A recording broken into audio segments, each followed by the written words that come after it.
సంగఛధ్వం సంవదధ్వం సంభో మనాంసి జానతాం దేవాభాగం యథా పూర్వే సంజానానాం ఉపాస్మహే. పెద్దలందరికీ నమస్కారం. ఒక అందమైన శ్లోకాన్ని డాక్టర్ అందించిన దాన్ని మనం ఈరోజు ముందుగా స్మరించుకుందాం. అయోధి మధ్యే ప్లవమాన మూర్తయ తరంగ వేగార్పిత ఫేన చిహ్నితా హసంతి కిం మందరమంతరర్ణవం నిమగ్నమేతేన లసేతు భూతరా. చాలా చిత్రమైనటువంటి పద్యం. అంటే సముద్రంలో బాగా లోపలికంటా పాతుకుపోయి ఉంటుందట మందర పర్వతం. అయితే దానివల్ల ఏం లాభం అని అడిగారు. ఎందుకంటే రామచంద్రమూర్తికి సాయం చేయకుండా నువ్వు ఎంత గొప్పదానివై ఎలాంటిదైతే ఏం కావాలి, నీ బతుక్కి ధన్యత ఏముంది అంటూ ఆ పైన తేలినటువంటి నలుని చేతిలో పడి తేలినటువంటి ఆ భూతరాలన్నీ కూడా నవ్వుతున్నాయి అని చెప్పి ఒక చిత్రమైనటువంటి పద్యాన్ని డాక్టర్ వ్యాఖ్యానం చేశారు. దాన్ని మన గ్రూప్లో పోస్ట్ చేస్తాను, దాన్ని ఆస్వాదిద్దాం. ఇటువంటి ఒక చక్కటి శ్లోకాన్ని అందించినందుకు వారికి కృతజ్ఞతలు అర్పిస్తూ ఈరోజు వారిని ప్రవచనాన్ని అందించవలసిందిగా కోరుతున్నాను. దూర్భిర్యుక్తా చతుర్భిః స్ఫటికమణిమయీం అక్షమాలాం దధానా హస్తేనైకేన పద్మం సితమపి చ సుఖం పుస్తకం చాపరేణ భాసా కుందేందు శంఖ స్ఫటికమణినిభా భాసమానా సమానా సా మే వాగ్దేవతేయం నివసతు వదనే సర్వదా సుప్రసన్నా. సా మే వాగ్దేవతేయం నివసతు వదనే సర్వదా సుప్రసన్నా. పూజంతం రామ రామేతి మధురం మధురాక్షరం ఆరుహ్య కవితా శాఖాం వందే వాల్మీకి కోకిలం. రామాయణాన్ని మనకు అందించిన వాల్మీకి, అందించేలా చేసిన ఆ సరస్వతికి నమస్కారాలు పెట్టుకుని మనం మళ్ళీ రామాయణంలోకి ప్రవేశిద్దాం. మనం యుద్ధకాండలో ఉన్నాం. 122 సర్గలు పూర్తి చేసుకుని యుద్ధకాండలో 123వ సర్గలోకి వచ్చేసాం. పరిపూర్ణమైనటువంటి అందమైనటువంటి ఆ సన్నివేశంలో ఉన్నాము.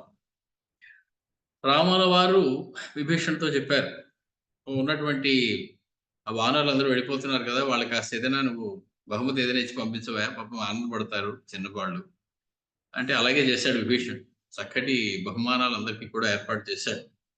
అలాగే ఇక మీరందరూ వెళ్ళిరండి, నేను పుష్పం మీద అయోధ్యకి వెడతాను అని చెప్పి రామచంద్రుని మాట వినగానే అక్కడ ఉన్నటువంటి వానరులందరూ దిగాలు పడినటువంటి మొహాలు పెట్టుకొని ఇంకా ఏడుపు ఒకటే తరువాయి.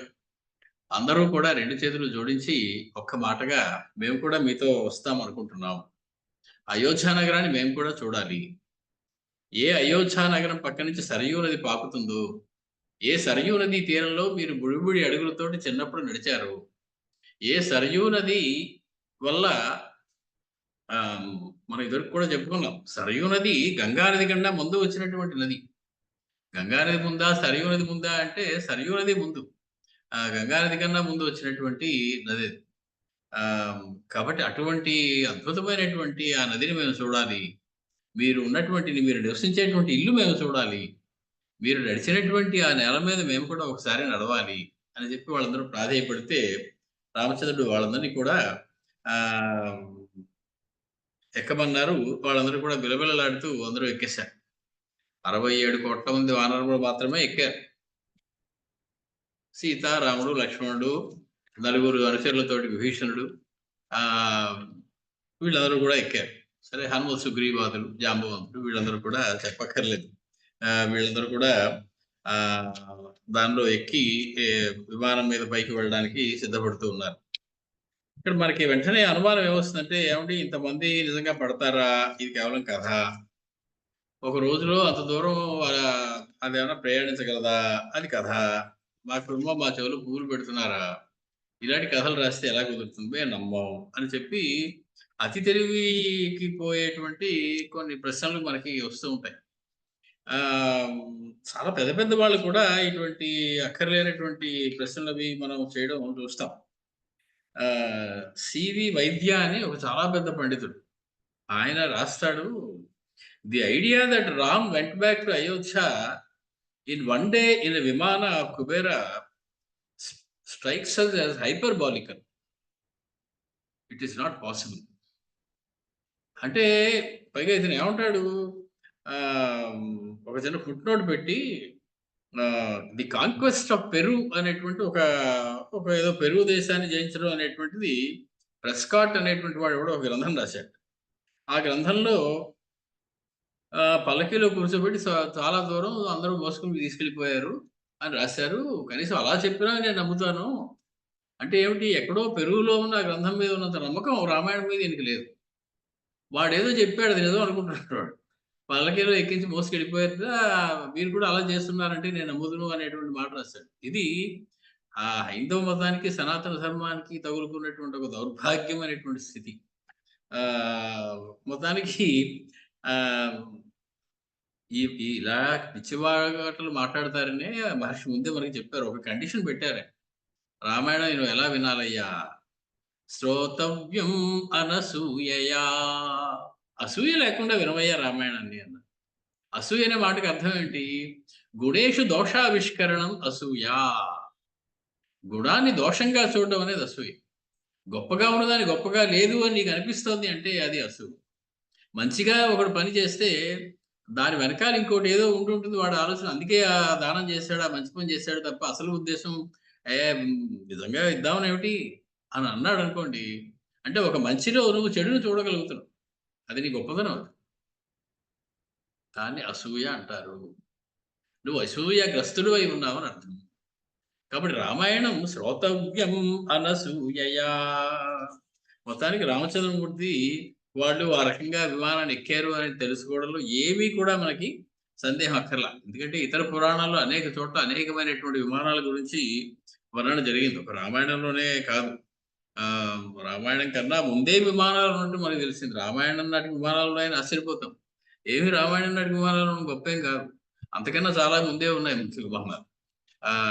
కాబట్టి దాని గురించి పెద్ద ఏమీ కంగారు పడవలసినటువంటి వ్యవహారం లేదు అని మనం అనుకోవాల్సి ఉంటుంది. మొత్తానికి అందరికీ అన్ని బహుమతులు ఇచ్చిన తర్వాత అదిగని శ్రీరాముడు ఆనందమగ్నుడై మక్కువ పుష్పకం వెక్కి అందు లజ్జమానను యశోలలిత వైదేహిని అంకతలంబున రారనేర్చి వీరుండు సౌమిత్రి విల్లు కేల వహించి చెంత నిల్వంగా ఆసీనుడగుచు వానర రాక్షస వల్లభులను చేరి బహుభంగులను వారి బహుమతించి వానరోత్తములార మీ వలన మిత్ర కార్యమీయది నెరవేరే కడమబడక నాకు ఎంత కాసిల్లినారు మీరు సెలవు సంగద చనరయ్య నెలవులకును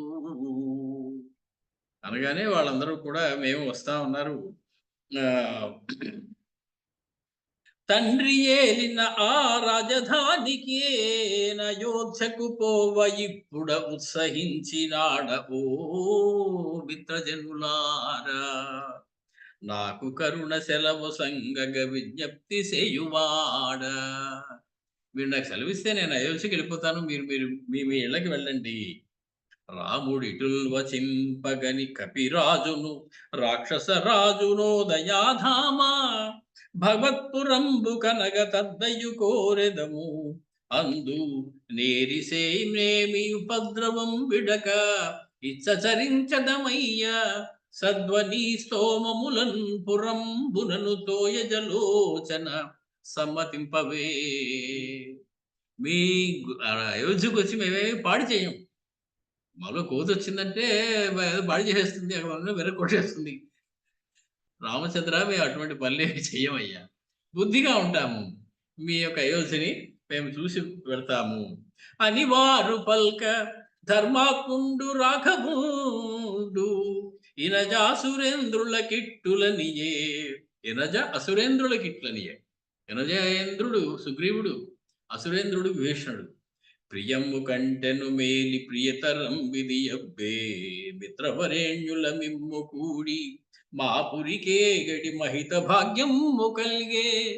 ఎక్కుము సుగ్రీవ ఎల్ల కపులు నీవు విభీషణ, నీ సచివాదులు ఎక్కుడి పుష్పగం విపుడయనిన వారలెల్లరు ఎక్కగా.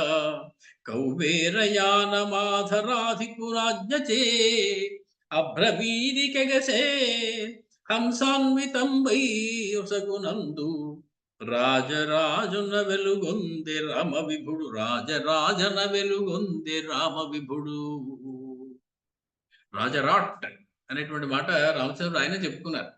భరతుడు వెనక్కి రమ్మంటే, త్వం రాజా భరత భవ అయోధ్యానాం, అహం రాజరాట్ భవిష్యామి వనానాం. నువ్వు అయోధ్యకి రాజవ్వయ్యా, నాన్నగారు చెప్పినట్టు. నేను రాజునే, ఈ వనాలకి నేను రాజుని, ఇక్కడ ఉన్నటువంటి వ్యవహారాలని నేను చక్కబెట్టుకుని వస్తాను అని చెప్పి మాట ఇచ్చారు భరతుడికి. రాజరాట్ అంటే రాజుల్ని కూడా నియమించేటువంటి వాడు. తప్పు చేసిన రాజుని పక్కకి తీసేసి సరియైన రాజుని సింహాసనం ఎక్కించేటువంటి సామర్థ్యత గలవాడు. నేను రాజరాట్. అవసరమైతే వారిని తీసేసి సుగ్రీవుని ఎక్కిస్తా, రావణాసుని తీసేసి విభీషణుని ఎక్కిస్తా. ఇది ఆయన యొక్క ఆలోచన ఆనాడే, ఇంకా అడవుల్లోకి అడుగు పెట్టక ముందే. అహం రాజరాట్ బనానా, నేను రాజరాట్ అవుతాను అని ఆయన చెప్పారు. మొత్తానికి నవ్యతరమైన ఆ విమానంబునందు ఇరుకురేక సుఖంబుగ ఎడమెడగగ కూరుసుండిరి రక్కసుడు కుతర చెరులు కాంచు చిత్రంబులెల్ల వర్ణించుకొనుచు. బాల్కనీలోంచి కిందకి చూసినట్టు అందరూ కూడా ఆ అంచుల దగ్గరికి చేరి కిందకి చూస్తూ, మొదటిసారి విమానం ఎక్కినవాడు కిటికీ పక్కన చోటు కావాలనుకుంటాడు. అందులో చోటు చేయాలి ఆనందం. కొన్నాళ్ళు వరుసగా చేసాక చిరాకు వస్తుంది. మొత్తానికి అలాగా పుష్పకంలోంచి అందరూ కూడా కిందకి చూస్తూ ఉన్నారు ఆ విమానంలోంచి. ఆ రంగా రామునిచే అనుజ్ఞకొని రమ్య విమానము మారుతోద్ధతంబౌ ముదిరంబనంగ విజదధ్వమునన్ వడినేగు వేళ దిక్సీమలు పారజూచుచును సీతకరానన సీత జూచి. సీతకర ఆనన సీత, చంద్రుని వంటి ముఖము కలిగినటువంటి సీత. సీతకరానన్న సీత జూచి ఎంతో ముదమార ఇట్ల నిజతో ఎన్నులోచనుడో మృగేక్షణ. మొత్తానికి అవన్నీ చూస్తూ ఉన్నది సీతమ్మ తల్లి. మనం ఇక్కడ దాకా చెప్పుకున్నాం వాల్మీకి రామాయణంలో. ఇప్పుడు ఇంతవరకు చెప్పుకున్నది ఆంధ్ర వాల్మీకి అయినటువంటి వాసుదాస్ గారు రాసినటువంటి మంథరంలోని వాటికి అనువాద పద్యాలు మాత్రం చెప్పుకున్నాం, కొన్ని అందమైనటువంటి వాటి. ఇప్పుడు మనం 23వ సర్గలోకి ప్రవేశిస్తాం. అనుజ్ఞాతంతు రామేణ తద్విమానమనుత్తమం హంసయుక్తం మహానాదం ఉత్పపాత విహాయసం. హంసలతో పొంచబడినటువంటి ఆ రాముడి చేత అనుజ్ఞ ఇవ్వబడినటువంటి ఆ విమానం గొప్ప శబ్దం చేసుకుంటూ ఆకాశ మార్గంలోకి లేచిపోయింది, పైకి వెళ్ళింది. పాతయిత్వా తతశ్చక్షుః సర్వతో రఘునందనః అబ్రవీత్ మైథిలీం సీతాం రామః శశినిభాననాం. చంద్రముఖి అయినటువంటి సీతమ్మ కేసు చూసి రామచంద్రుడు అంతా చుట్టూ చూస్తూ ఆవిడతోటి పలుకుతూ ఉన్నారు. కైలాస శిఖరాకారే త్రికూట శిఖరే స్థితాం లంకాం సమీక్షస్వ వైదేహి నిర్మితాం విశ్వకర్మణ. సీత సీత ఒక్కసారి వెనక్కి చూడు, వెళ్ళిపోతుంది లంక, మళ్ళీ మనం ఎప్పుడు చూడం. ఇంకా ఒక్కసారి వెనక్కి తిరిగి చూడు. కైలాస శిఖరాకారే, కైలాస శిఖరం అంతటి ఉంది. త్రికూట శిఖరే నిర్మితాం, కైలాస శిఖరం అంతా ఉన్నటువంటి త్రికూట శిఖరం మీద ఉన్నటువంటి నగరం అది. అటువంటి నిర్మితాం విశ్వకర్మ తయారు చేశాడు దాన్ని. అది సీత సమీక్షస్వ, ఈక్షస్వ అంటే చాలు, చూడు అంటే చాలు. సమీక్షస్వ, బాగా చూడు. రామచంద్రమూర్తి ఈ మాట ఎందుకన్నారు అని ఎంతో ఆలోచించేశారు పెద్దలందరూ. సీతమ్మ లక్ష్మీ స్వరూపం. లక్ష్మీదేవి దృష్టి పడితే అక్కడ సంపదలు ఉంటాయి. లంక అంతా 2 సార్లు కాల్చి పారేశారు మా వాళ్ళందరూ, వానరులందరూ కలిసి. మొదటిసారి హనుమస్వామి ఒకసారి కాల్చేశారు. రెండోసారి అందరూ లోపలికి జరగకపోయి మిగిలినవన్నీ కూడా వాళ్ళు కాల్చేశారు. ఒక బూడిద కుప్ప తప్ప ఇంకేం లేవు. పెద్ద పెద్ద భవనాలు అవన్నీ పోయాయి. లంకాం సమీక్షస్వ వైదేహి, ఒక్కసారి నీ చల్లని చూపు ఆ లంకానగరం మీద వేస్తే ఏమవుతుంది? పరిపూర్ణమైనటువంటి దివ్యమైనటువంటి శోభతో మునుపటి లంకానగరం లాగా అద్భుతమైనటువంటి ఐశ్వర్యంతో అది ప్రకాశిస్తుంది. కారణం, ఇప్పుడు లంకానగరాన్ని పరిపాలించబోయేటువంటి వాడు ధర్మాత్మా. విభీషణస్తు ధర్మాత్మా నతు రాక్షస చేష్టితః. శూర్పణఖ చెప్పింది రామచంద్రుడితోటి, మా అన్నగారు రావణాసురుడు, ఆయనకు తమ్ముడు ఉన్నాడు కుంభకర్ణుడు అని, ఇంకో తమ్ముడు ఉన్నాడులేండి, వాడి గురించి చెప్పడం ఎందుకు, పెద్ద రాక్షస లక్షణాలు ఏం లేవు. ధర్మాత్మా విభీషణస్తు ధర్మాత్మా, మా అన్నలందరిలోకి ధర్మాత్ముడు వాడు. నతు రాక్షస చేష్టితః, ఎక్కడ మా ఇంటి లక్షణాలు ఏమీ రాలేదు. మా పరువు తీసేస్తున్నాడు వాడు, ఒక్క రాక్షస లక్షణం లేకుండా. ధర్మాత్ముడైనటువంటి వాడు అని చెప్పింది ఆవిడ. లేనాడో చెప్పింది శూర్పణఖ. అటువంటి ధర్మాత్ముడైనటువంటి విభీషణుడు పాలించబోతూ ఉన్నాడు. శరణాగతి చెయ్యడం ఎలాగో తెలిసినటువంటి విభీషణుడు ఇక దీనికి రాజు కాబోతున్నాడు. అతడు పాలించినప్పుడు ప్రజలందరూ సుఖంగా ఉండాలి, సంతోషంగా ఉండాలి, ఐశ్వర్యంతో ఉండాలి. కాబట్టి లంకాం సమీక్షస్వ వైదేహి, ఓ విదేహ కుమారి సీతమ్మ, వెనక్కి తిరిగి ఒక్కసారి లంకానగరాన్ని బాగా చూడు. నీ చూపు పడితే చాలు, అక్కడ సమస్తమైనటువంటి ఐశ్వర్యాలు వచ్చేస్తాయి, ప్రశాంతత వచ్చేస్తుంది. ఇంకా ఎవరు ఏ కోరికలు లేకుండా ఉంటారు. లక్ష్మీదేవి దృష్టి పడితే అంతకన్నా కావాల్సిందే ఉంది. ఏతదాయోధనం పశ్య మాంసశోణిత కర్దమం హరీణాం రాక్షసానాంచ సీతే విశసనం మహత్. ఆ లంకానగరం పొలిమేరలో సీత చూసావా? బలపరుపుగా ఉన్నటువంటి నేల ఎంతుందో, అది యుద్ధభూమి. ఇక్కడే ఏతద్ ఆయోధనం పశ్య, అయోధనం పశ్య, ఈ యుద్ధభూమిని చూడు. మాంసశోణిత కర్దమం, రక్తంతో మాంసపు ముద్దలతోటి నిండిపోయినటువంటి దాన్ని చూడు. హరీణాం రాక్షసాం చ సీతే విశసనం మహత్, రాక్షసుల యొక్క, వానరుల యొక్క అనేకమైనటువంటి శరీరాలు కూలిపోయినటువంటి ఈ ప్రదేశాన్ని ఒక్కసారి చూడు. అత్ర దత్తవరస్యేతే ప్రమాధీ రాక్షసేశ్వరః తవ హేతోః విశాలాక్షి నిహతో రావణో మయా. సీతమ్మ, ఇక్కడే ఈ యుద్ధ భూమిలోనే సుదీర్ఘమైనటువంటి నిద్రలోకి వెళ్ళిపోయాడు రావణాసురుడు, నా చేత చంపబడి. నీ కోసం ఇదివరకు ఏం చెప్పారు ఆయన? నీ కోసం నేనే యుద్ధం చేయలేదు, మా వంశం గౌరవం కాపాడుకోవడానికి చేశానంతే, నువ్వు నీ ఇష్టం వచ్చిన చోటకు వెళ్ళిపోవచ్చు అంటే ఏమిటనమాట? అప్పుడన్న మాట నిజమా, ఇప్పుడన్న మాట నిజమా?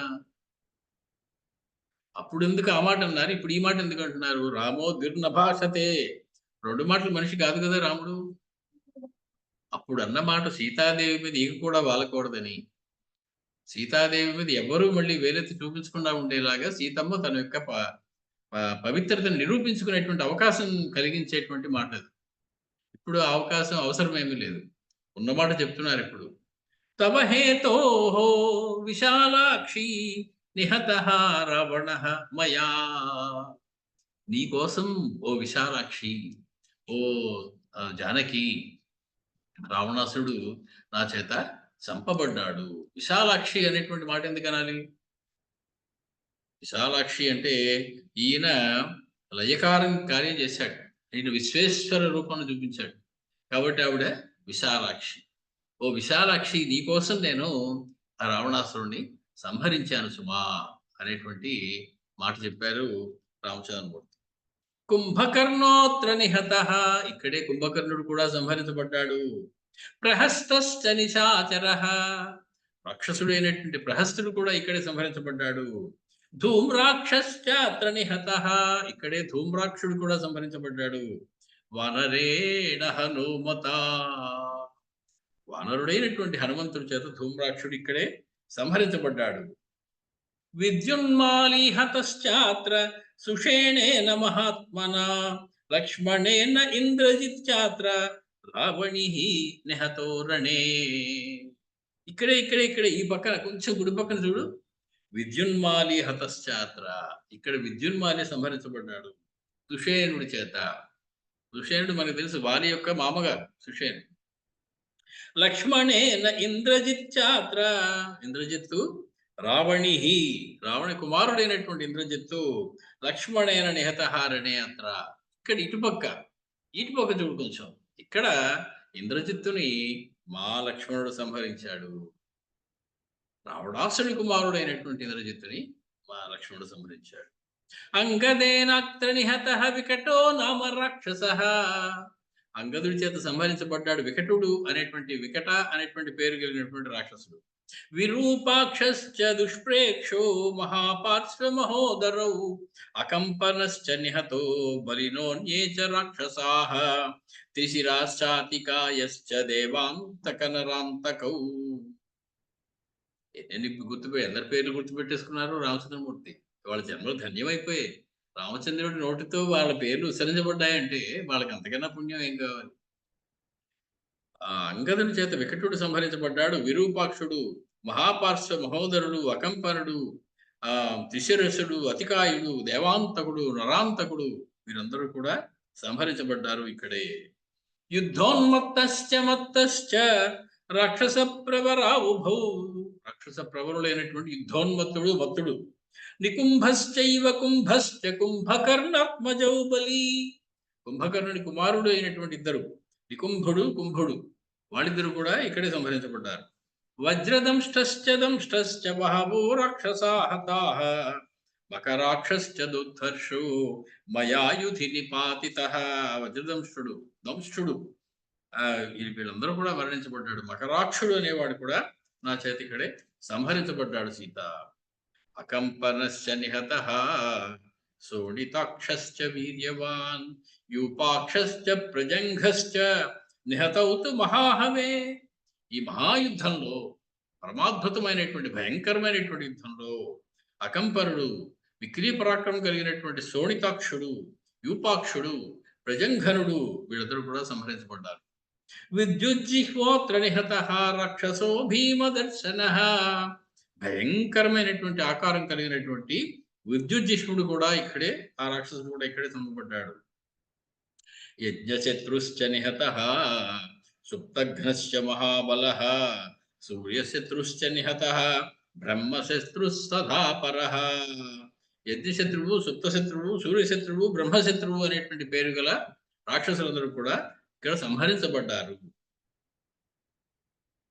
అటుపక్క చూడు, అంతఃపురం నుంచి వచ్చే దారి యుద్ధభూమిలోకి, ఆ దారిలో నడిచి వచ్చింది ఒక ఆవిడ. అత్ర మండోదరీ నామ భార్యాతం పర్యదేవయత్, వెక్కి ఏడుస్తూ భర్త కోసం తడబడుతున్న అడుగులతోటి, పరుగులాటి నడకతోటి మందోదరి అదిగో ఈ మార్గంలోనే నడిచి వచ్చింది. సపత్నీనాం సహస్రేణ సాగ్రేణ పరివారిత, అగ్రముతో కూడినటువంటి సహస్రేణ అంటే 1000 కన్నా ఎక్కువమైనటువంటి రాజపత్నులతోటి, అంతఃపుర స్త్రీలతోటి కలిసి ఆవిడ పర్యదేవయత్, విలపిస్తూ ఇక్కడికి వచ్చింది. ఏతత్తు దృశ్యతే తీర్థం, అప్పటికి ఇంకా సముద్రం దాటిపోతోంది, మళ్ళీ భూమి వచ్చేస్తోంది. అంటే 100 యోజనాలు అయిపోయి ఈ 4 మాటలు చెప్పేటప్పటికి. ఏతత్తు దృశ్యతే తీర్థం సముద్రస్య వరాననే యత్ర సాగరముత్తీర్య తాం రాత్రిం ఉషితావయం. చాలా ముఖ్యమైనటువంటి శ్లోకం ఇది. ఎందుకని? రామచంద్రుడు పుష్పకం ఎక్కేసి తిన్నగా భరద్వాజ ఆశ్రమానికి వెళ్ళిపోయాడు. ఎప్పుడు ఆగాడు? క్వశ్చనే లేదు అని పెద్దలు కొంతమంది విమర్శించారు. వాల్మీకి మహర్షి స్పష్టంగా చెప్తున్నారు. ఏతత్తు దృశ్యతే తీర్థం సముద్రస్య వరాగ్ననే ఎత్ర సాగరముత్తీర్యతాం రాత్రిముషితా వయం. మేము రాత్రి ఇక్కడ గడిపాము సీతమ్మ సముద్ర తీరంలో. రామచంద్రుడు చెప్తూ ఉన్నారు సీతమ్మతోటి. ఆ రాత్రి ఈ సముద్ర తీరంలో మేము గడిపాను సీత. ఇక్కడి నుంచి నువ్వు అలా చూస్తే నీకొక వారధి కనపడుతూ ఉన్నది కదా! నువ్వు చూడలేదు ఆ వారధి ఎంత బాగా కట్టారో మన వాళ్ళు. 100 యోజనాలు వారధి కట్టారు సీతమ్మ. ఏష సేతుః మయా బద్ధః. నా యొక్క పరాక్రమంతోటి సముద్రాధిదేవతని మెప్పించి లేదా భయపెట్టి నేను ఈ వారధి నిర్మాణం అయ్యేలా చేశాను. ఏష సేతుర్మయా బద్ధః సాగరే లవణార్ణవే. ఈ లవణ సముద్రమందు, ఈ సాగరమందు నేను ఇంత పెద్ద ప్రయత్నం చేసి 100 యోజనాల పొడవైన సేతువుని నిర్మించాను. అదేమిటి? ఎందుకు నిర్మించాను? నిర్మించవలసిన అవసరం ఏమొచ్చింది అనుకుంటున్నావా? తవ హేతోర్విశాలాక్షి నలసేతు సుదుష్కరః. నీకోసం మళ్ళీ చెప్తున్నారే, నీకోసం నేను 100 యోజనాల వారధిని నిర్మించాను ఈ సముద్రం మీద. సుదుష్కరః నలసేతు. ఎంత కష్టమైందో దాన్ని కట్టడం. మనవాడు ఎంత కష్టపడి దాన్ని నిర్మించారో. చాలా కష్టమైనటువంటి కఠినమైనటువంటి కార్యం అది. అది నేను చేశాను. తవ హేతోర్విశాలాక్షి. మళ్ళీ విశాలాక్షి. నీకోసం చేశానమ్మా నేనది. పశ్య సాగరమక్షోభ్యం వైదేహి వరుణాలయం అపారమివ గర్జంతం శంఖసుక్తి సమాకులం. సముద్రం చూసావా సీత ఎలా ఉందో? ఉత్తుంగమైనటువంటి కెరటాలతో ఆ తీరాన్ని ఎలా తాకుతుందో చూసావా? ఎంత పెద్ద సముద్రమో చూసావా ఇది? అక్షోభ్యం, క్షోభ పెట్టడానికి వీలైనటువంటిది కాదు. వరుణాలయం, వరుణాలయం. వరుణుడు సముద్రాది దేవత, జలాది దేవత వరుణుడు. అతనికి ఆలయం, ఇల్లు ఎక్కడ ఉంటాడే ఆ వరుణుడు అంటే సముద్రంలో ఉంటాడు. సముద్రమే ఇల్లుగా చేసుకుని ఉంటాడు. కాబట్టి వరుణాలయం అని పేరు సముద్రానికి. ఈ వరుణాలయము అక్షోభ్యం అపారం. అపారం అంటే ఒడ్డు తెలియటంలా. మేము అక్కడ నుంచున్నాం ఆ ఒడ్డు దగ్గర. ఇంకో ఎక్కడో 100 యోజనాల దూరంలో లంకానగరం ఉందిట.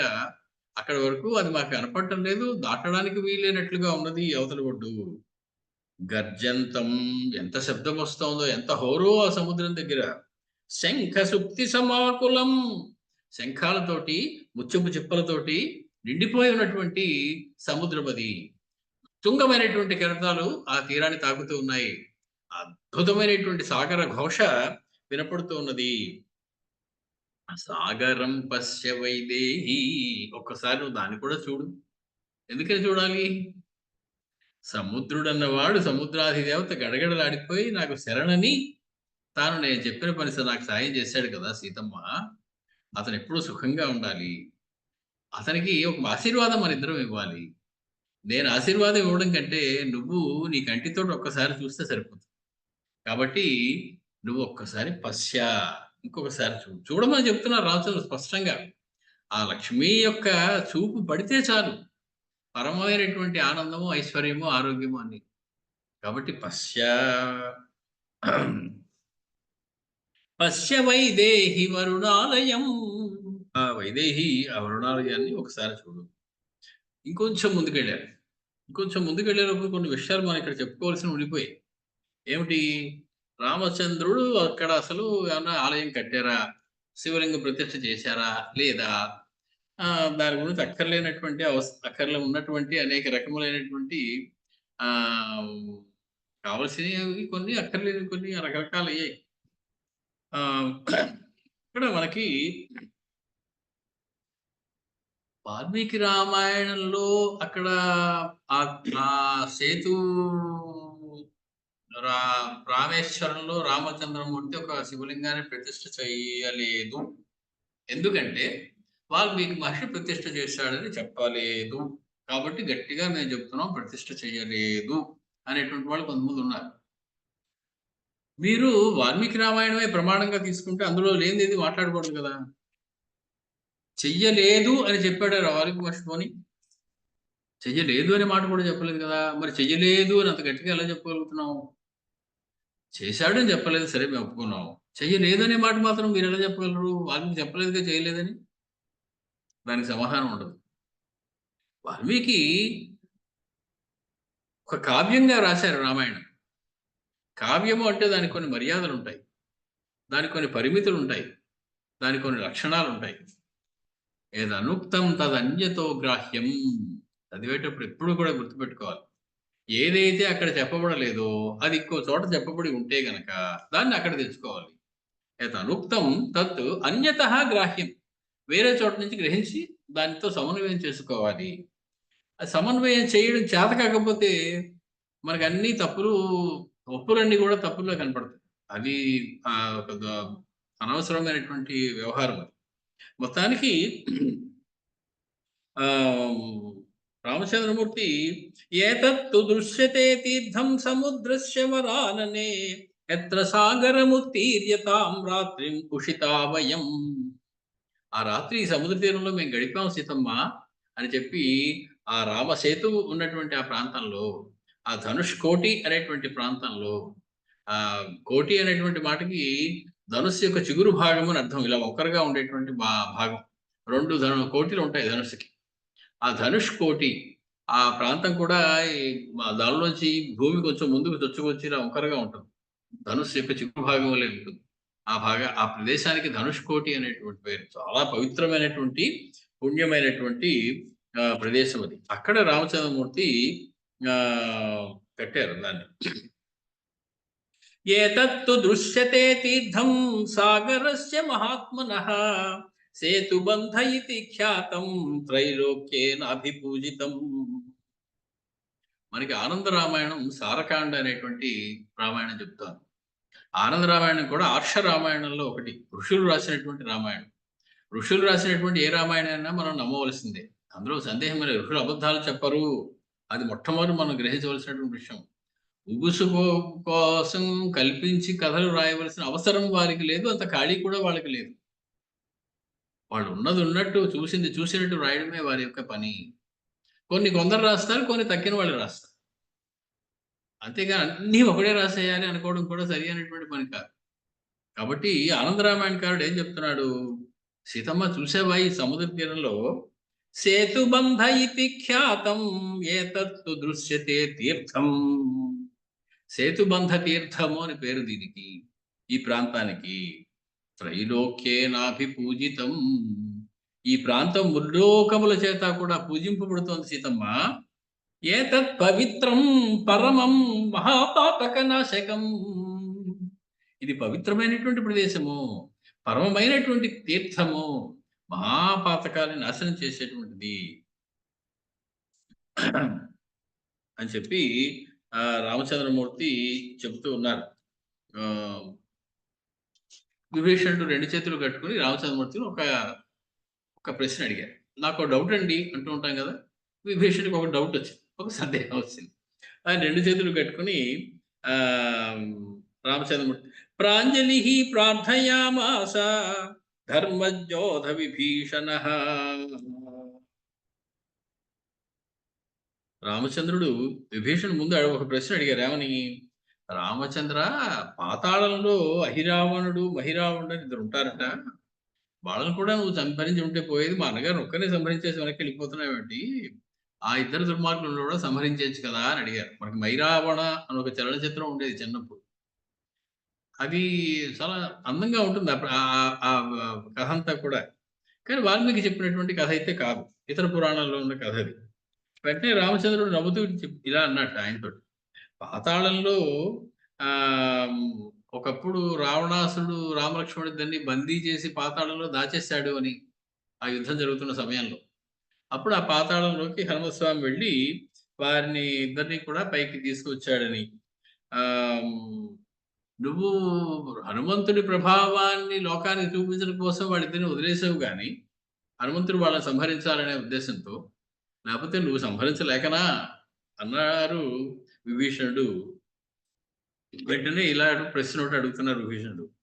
సేతునానేన తే రామ రాజానః సర్వ ఏవ హి బలోద్రిక్తాః సమభ్యేత్య పీడయేయుః పురీం మమ అతః సేతుమిమం భింది ధనుష్కోట్యా రఘుద్వః.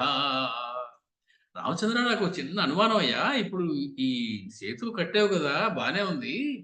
ఈ సేతువు నువ్వు ఇలా వదిలేసి వెళ్ళిపోతే రేపు అనేక మంది రాజులు ఈ సేతు మీద నడుచుకుంటూ వచ్చి మా లంకా నగరం మీద దాడి చేసే అవకాశం ఉంది కదా. మా లంకా నగరానికి కొంత ఇదివరకు రక్షణ ఉండేది, చుట్టూ 100 యోజనాల సముద్రం పెట్టుకుని. ఇప్పుడు నువ్వు సేతువు కట్టి అలా వదిలేస్తే రాజులందరూ ఎక్కడెక్కడ వాళ్ళు వచ్చి మా లంకా నగరం మీద దాడి చేసేస్తారు కదా ఈ సేతువు మీద నడిచొచ్చి. కాబట్టి పని అయిపోయింది కాబట్టి ఈ సేతువుని ఇంక నువ్వు తొలగించేస్తే బాగుంటుంది కదా. మా లంకా నగరం క్షేమంగా ఉంటుంది కదా. సేతుం భింది, దాన్ని బదులు కొట్టేయచ్చు కదా నువ్వు. ఇంకా ఎందుకు దాన్ని అలా ఉంచుతున్నావు? కాబట్టి దీన్ని భేదించేయి. ఇత్యుక్తో రఘువీరస్తు రాక్షసేంద్రస్య వాక్యతః పుష్పకాద్ భువి చోత్తీర్య ధృత్వా కోదండముత్తమం. రామచంద్ర పుష్పకాన్ని ఒకసారి దిగమన్నారు. పుష్పకం నేల మీదకి దిగింది. ఇదంతా ఆనంద రామాయణకారుడు చెప్తున్నటువంటి మాట. దిగ్గానే ఆయన కోదండాన్ని తీసుకున్నారు. బభంజ సేతుం తత్కోట్యా ధనుష్కోటిరితీర్యతే అతయే విహతీర్ణం శ్రాలాత్ కైవల్యదాయకం కోదండపాణిర్నామాసీత్ రామమూర్తిశ్చ తత్రహి. కోదండాన్ని తీసుకున్న రామచంద్రమూర్తి పుష్పకంలోంచి బయటికి వచ్చి ఒక బాణంతో చిన్న భిన్నం చేసేసట ఆ సేతువునంతా, పూర్తిగా ఉండకుండా. అక్కడక్కడ పోనీ తెగిపోయింది, ఏదో అయి ఉండొచ్చు. మొత్తానికి ఇతర రాజులెవ్వరూ కూడా సేతువు నుంచి వచ్చి ఆ లంకా నగరానికి మీద దాడి చేయకుండా లంకకు రక్షణ కల్పించారు రామచంద్రమూర్తి ఆ సేతువుని భేదనం చేసి. ఎందుకని? కోరినవాడు మహాభక్తుడు. ఆ సేతువు అలా ఉండకుండా చూడు రామచంద్ర, పని అయిపోయింది కదా, ఇంకెందుకయ్యా ఆ సేతువు, మేమేదో అక్కడ జాగ్రత్తగా ఉన్నాం సముద్రం చుట్టూ ఉండి రక్షణతోటి అని అంటే. మొత్తానికి అప్పుడు కోదండం పట్టుకుని రామచంద్రమూర్తి నిలబడ్డాక ఆయనకు కొత్త బిరుదు వచ్చింది ఆ రోజు నుంచి, కోదండ రామ. అంతవరకు కోదండరామ అని ఎవరు పిలవలేదు. కోదండపాణి నామ ఆసీత్ రామమూర్తిశ్చ తత్రహి. అక్కడే రామచంద్రమూర్తి కోదండపాణి అనేటువంటి వెడలెను కోదండపాణి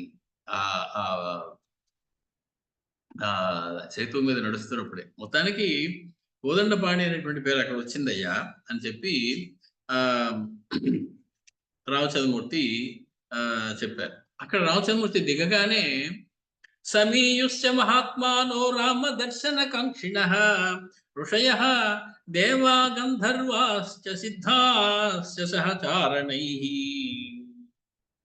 అందరికీ రామచంద్రమూర్తి దర్శనం చేసుకోవాలి బిలబిలమంటూ ఆ సముద్ర తీరంలోకి వేల కొద్దీ ఋషులు, దేవతలు, గంధర్వులు, చారణులు వీళ్ళందరూ వచ్చేసారు. అప్పుడు రామచంద్రమూర్తి ఒక మాట అన్నారు.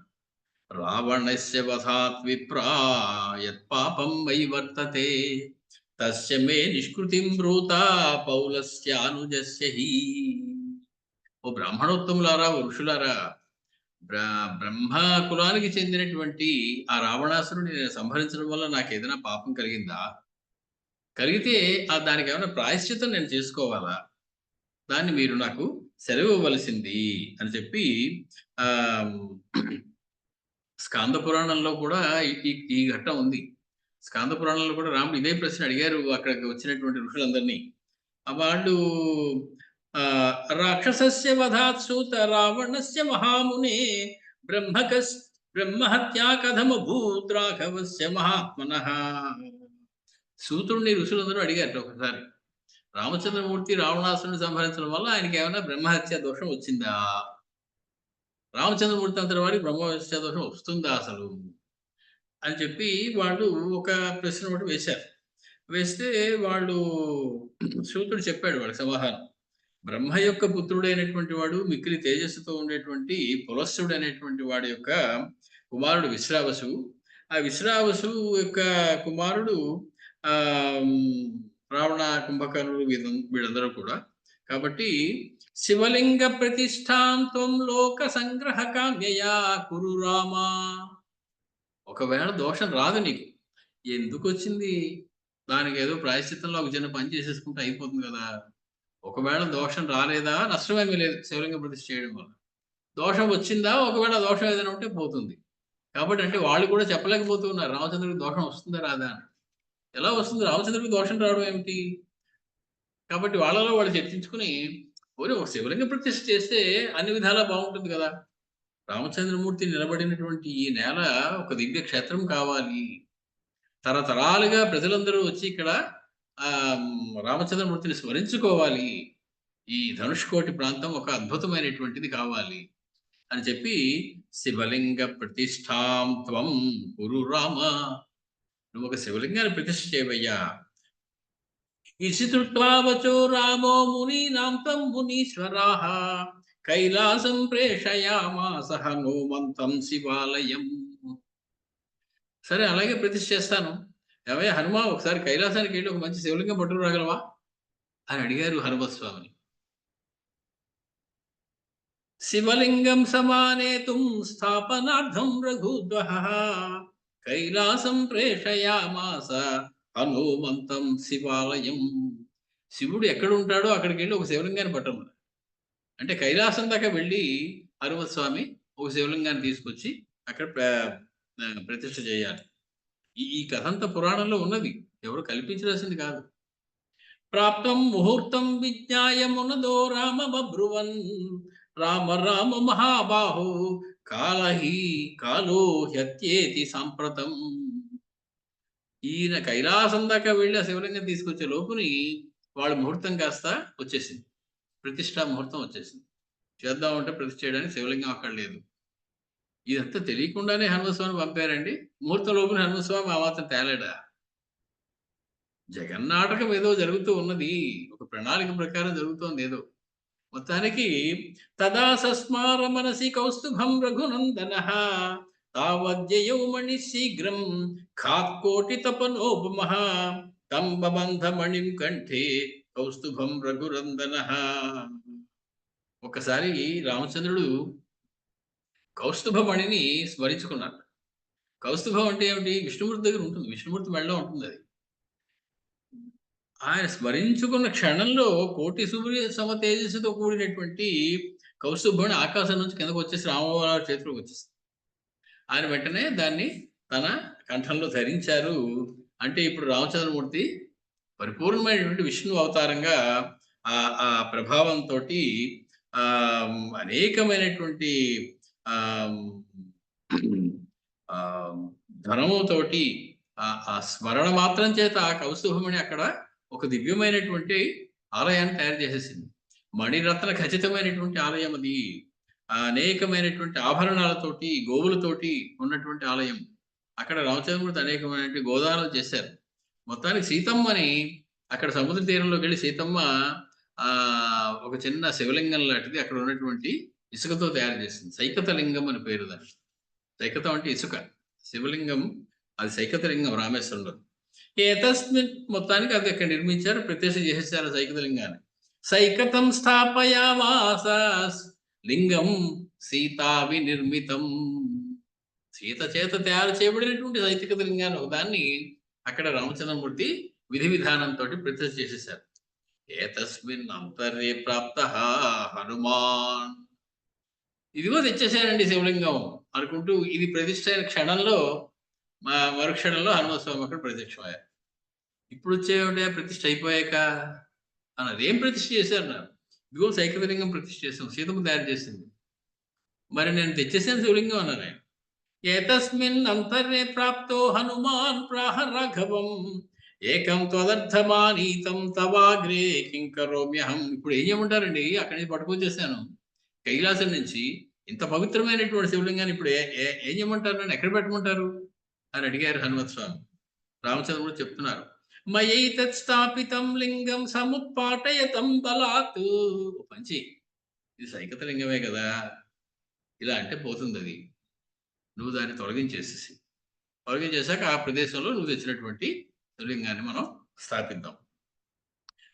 స్థాపయామి త్వయా నీతం లింగం విశ్వేశ్వరాభిధం. విశ్వేశ్వర అనేటువంటి పేరు ఉన్నటువంటి నువ్వు ఇచ్చినటువంటి ఈ శివలింగాన్ని, కైలాసం నుంచి నువ్వు పట్టుకొచ్చినటువంటి శివలింగాన్ని ఇక్కడ పెడదాం అని నువ్వు చేతితోటి ఇలా తొలగించేసేయి ఆ సైకత లింగాన్ని, ఏం పర్వాలేదు అన్నారు రామచంద్రమూర్తి. తథేత్యుక్త్వా మారుతి అలాగే చాలా సంతోషంతో హనుమస్వామి అక్కడికి వెళ్ళారు. సైకతస్యేశ్వరస్య చ సంవేశ్య మస్తకే పుచ్చం బలేనాందోళయన్ముహు. చేతులు అన్నారు రాలే, తోక మొత్తం దానికి చుట్టారు. బలవంతాన్ని పెకలించడానికి ప్రయత్నం చేశారు, కదలటం లేదు అది. త్రుటితం తత్ కపే పుచ్చం, గాయమైపోతోంది ఇది ఆయన యొక్క పుచ్ఛానికి, కానీ ఆ సైకతలింగం కదలటం లేదు. సైకతం అంటే ఇసుక, ఇసుకలింగాన్ని కూడా కదపలేకపోతోంది హనుమత్ స్వామి యొక్క వాలం. త్రుటితం తత్కపే పుచ్చం పపాత భువి మూర్ఛితః ఉత్థాయ రాఘవం భక్త్యా ప్రార్థయామాస మారుతి. ఎంత పొరపాటు చేశానో అనుకుని హనుమస్వామి మూర్ఛ నుంచి లేచి రెండు చేతులు జోడించి రామచంద్రమూర్తికి నమస్కారం చేశారు. అజ్ఞానాత్ వానరశ్రేష్ఠ త్వయేదం సాహసం కృతం. ఓ వానరశ్రేష్ఠుడా హనుమ, చిన్న మోహంతో నువ్వు ఈ కార్యానికి పూనుకున్నావు, చిన్న దుస్సాహసం ఒకటి చేశావు నువ్వు. బ్రహ్మణ విష్ణునా వాపి శక్రాదిత్రిదశైరపి న ఇదం లింగం సముద్ధర్తుం శక్యతే స్థాపితం మయా. నేను స్థాపించిన ఈ శివలింగాన్ని బ్రహ్మదేవుడు గాని, విష్ణువు గాని, ఇంద్రుడు గాని, సమస్తమైన దేవతలు వచ్చినా సరే ఇంత మాత్రం కూడా కదల్చలేరయ్యా. ఆ సైకతలింగం అటువంటిది, నేను ప్రతిష్ఠ చేసింది. మహాదేవాపరాధేన పతితోస్యధమూర్ఛితః ఇతః పరం మా క్రియతాం ద్రోహం సంవస్య శూలినః.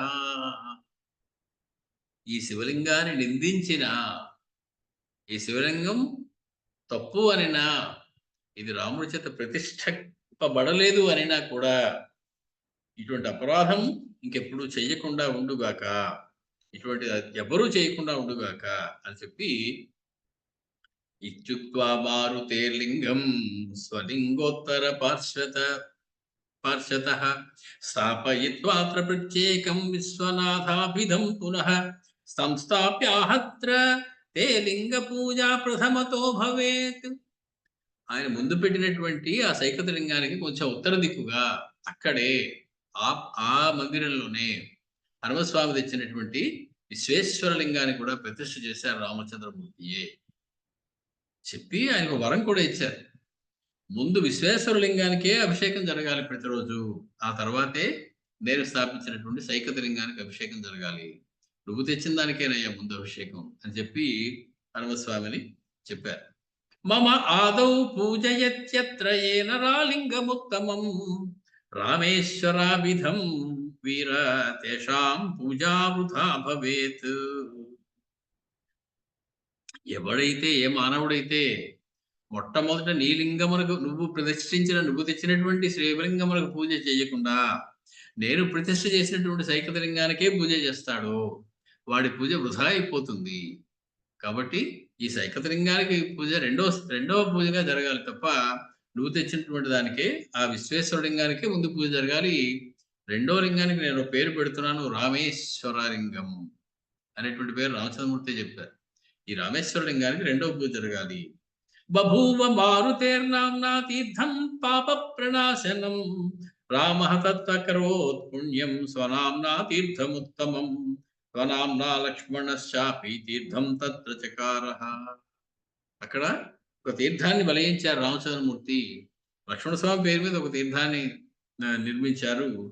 పాప ప్రణాశనంతో హనుమస్వామి పేరు మీద ఒక తీర్థం ఉన్నది. ఇప్పటికీ కూడా రామేశ్వరం వెళితే మనకి రామతీర్థం, లక్ష్మణ తీర్థం, హనుమత్ తీర్థం కనపడతాయి. అంటే అర్థం ఏమిటి? పురాణాలు చెప్పింది తప్పు కాదు అని అర్థం. ఇది చదివేసి అక్కడ ఉన్నదానికి ఏదో పేరు పెట్టరు కదా ఎవరో. అక్కడ ఉన్నది ఏది ఉన్నదో అదే రాయబడింది పురాణంలో. పురాణంలో ఏది రాయబడిందో అదే అక్కడ ఇప్పుడు అక్కడ ఉన్నది. కాబట్టి ఇందులో ఏమైనా సందేహించవలసినటువంటి అవసరం లేదు. తతో రామస్య హస్తేన స్పృష్ట్వా మారుతిలాంగులం చకార పూర్వవద్రమ్యం దృఢ సంధిం ప్రసాదితః. ఎక్కడైతే హనుమత్స్వామి యొక్క వాలానికి కొంచెం దెబ్బ తగిలిందో ఆ సైకతలింగాన్ని లాగేటువంటి ప్రక్రియలో రామచంద్రమూర్తి తన కరస్పర్శతోటి దాన్ని ఒకసారి రాయగానే మళ్ళీ ఆ దెబ్బ మారిపోయింది హనుమస్వామి యొక్క వాలం మీద. లింగస్యాభిషేకాయ శుద్ధ వారి గవేషయన్ నా విందత జలం తత్ర పార్శ్వే దశరథాత్మజః. సరే మొత్తానికి ఈ 2 శివలింగాలకి అభిషేకం చేద్దాం అనుకున్నారు. అనుకునేటప్పుడు శుద్ధమైనటువంటి జలం ఆ చుట్టుపక్కల ఎక్కడా కూడా కనపడలేదట. లింగాభిషేక యోగ్యం చ జలం కిమితి చింతయన్. ఈ పరమాద్భుతమైనటువంటి ఈ 2 శివలింగాలకి ఏ రకమైనటువంటి జలంతో నేను అభిషేకం చేయాలి అని ఆలోచిస్తూ విచిత్య మనసా తత్ర ధనుష్కోట్యా రఘుద్వహ బిభేద ధరణీం శీఘ్రం మనసా జాహ్నవీం స్మరన్. ఎక్కడ చూసినా సముద్రపు నీళ్ళు ఉప్పు నీళ్ళే ఉన్నాయి తప్ప సరైనటువంటి శుద్ధమైనటువంటి జలం ఆ ధనుష్కోటి ప్రాంతంలో ఎక్కడ దొరకటం లేదు. రామచంద్రమూర్తి వెంటనే ఒక్కసారి గంగానదిని స్మరించారు. గంగానదిని స్మరించి తన బాణంతో నేలని ఒకసారి గుచ్చారటంతే. వారినాథేన తల్లింగం అభ్యసించద్రఘుత్వః. ఆ భూమి అడుగు నుంచి సరసర సరసర సరసర ప్రసరించుకుంటూ ఆ గంగాదేవి అక్కడి నుంచి ధనుష్కోటి దాకా వచ్చేసింది. భూతుల నుంచి అక్కడి నుంచి పైకి శుద్ధమైనటువంటి గంగాజలం వచ్చింది. వారినాథేన తల్లింగం అభ్యసించద్రఘుద్వః ధనుష్కోటి రీతి ఖ్యాతం తత్తీర్థం భువనత్రయే. ఆ ప్రదేశానికి ధనుష్కోటి తీర్థం అని పేరు. అక్కడ రామేశ్వరం వెళ్ళినప్పుడు ఒక ప్రదేశాన్ని చూపిస్తారు. చుట్టూ సముద్రం ఉంటుంది, మధ్యలో ఒక చిన్న ఉయ్యలాడి ఉంటుంది. మామూలుగా నూతిలో అక్కడ నీళ్ళు ఎక్కడి నుంచి వస్తాయి? సముద్రం నుంచి ఊరినివే వస్తాయి. సముద్ర జలం ఉప్పుగా ఉంటుంది, ఆ నూతి నీరు మాత్రం తీయగా ఉంటుంది. మనం తాగి చూడొచ్చు, మేము తాగాం. అక్కడ రామచంద్రమూర్తి వాళ్ళకి వేరే కథ చెప్తారు. సీతమ్మ దాహం తీర్చడం కోసం రామచంద్రమూర్తి అక్కడ గంగానదిని తెప్పించారు అనేటువంటిది అక్కడ వారు మాకు చెప్పినటువంటి వ్యవహారం. మొత్తానికి ఈ ఈ రామాయణం ప్రకారం కూడా చూస్తే అక్కడ శుద్ధమైనటువంటి జలం గంగానది భూమి అడుగు నుంచి తానే పాక్కుంటూ వచ్చి అక్కడ బయటకు వచ్చింది. రామచంద్రమూర్తి బాణంతో రంధ్రం చేసినటువంటి చోట ఆ నీటితోటి రామచంద్రమూర్తి ఆ విశ్వేశ్వరలింగానికి రామేశ్వరలింగానికి కూడా అక్కడ అభిషేకం చేశారు. అక్కడి నుంచి ఆ తీర్థం పేరు ధనుష్కోటి తీర్థం అని పేరు. మొత్తానికి అలాగా ఇంకా రకరకాల తీర్థాలు ఉన్నాయి. ఆ తీర్థములన్నింటిలో కూడా వాటి మహాత్ములన్నీ కూడా మనకి స్కాంద పురాణాదులు స్పష్టంగా చెబుతూ ఉన్నాయి. అక్కడ ఉన్నటువంటి వానరములందరి పేరు మీద కపితీర్థం అనేటువంటి ఒక తీర్థాన్ని కూడా రామచంద్రమూర్తి ఏర్పాటు చేశారు. అక్కడ కపితీర్థం అని తీర్థం నిర్మాయ ప్రత్యేకం సస్నుస్తే కపయో ముధా. అందులో ఆ కపితీర్థంలో వానరులందరూ కూడా స్నానం చేసి కేరింతలాడుకుని చాలాసేపు జలకాలు ఆడారట. తత్తీర్థేభ్యో వరం ప్రాదాత్ కపీనాం ప్రీతయే హరిహి. ఆ తీర్థాల దగ్గర ఇది ధనుష్కోటి తీర్థం, రామ తీర్థం, లక్ష్మణ తీర్థం, హనుమత్ తీర్థం, ఈ తీర్థాలలో గురించి రామచంద్రమూర్తి వరాన్ని ఇస్తున్నారు. తత్తీర్థేషు నిమగ్నానాం గంగా స్నాన ఫలం లభేత్. ఈ తీర్థాల్లో ఎవరైతే స్నానం చేస్తారో, గంగా స్నానం చేస్తే ఏ ఫలితం వస్తుందో ఈ తీర్థాల్లో స్నానం చేసిన వారికి కూడా అదే ఫలితం వస్తుంది అని రామచంద్రమూర్తి వరం ఇచ్చారు. అక్కడి నుంచి తత పుష్పకమారుహ్య ససైన్యో మునిభిః సహ ఖేగచ్చన్ ప్రాహ సీతాం తాం రామః సర్వజ్ఞః ఈశ్వరః. మొత్తానికి రామచంద్రమూర్తి సీతమ్మకి అక్కడ దిగి ఆ ప్రతిష్ఠ చేసినటువంటి శివలింగాన్ని చూపించి అక్కడి నుంచి మళ్ళీ పుష్పకం పైకి బయలుదేరింది అనేటువంటి మాట మనకి స్కాంద పురాణాలు, ఆ ఆనంద రామాయణం మొదలైనటువంటి వాటిల్లో కనపడుతుంది. మొత్తానికి ఇవి అన్నీ ఇంత స్పష్టంగా రామచంద్రమూర్తి అక్కడ దిగి శివలింగ ప్రతిష్ఠ చేశాడు అని చెబుతూ ఉంటే ఎవరు రాశారు ఈ పురాణాలు? వ్యాస మహర్షి రాశారు. ఎవరు వ్యాసుడు? విష్ణువు యొక్క ఒక అవతారంగా చెప్తారు వ్యాసుడు.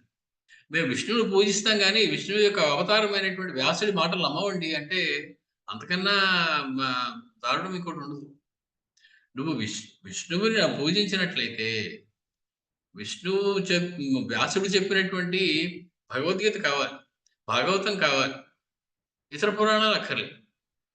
అంటే నీకు కావలసిన నీకు నచ్చనివి నీ ఆలోచన సరళికి అందుబాటులో ఉంటే తీసుకుంటావు, లేకపోతే అది అక్కర్లేదు.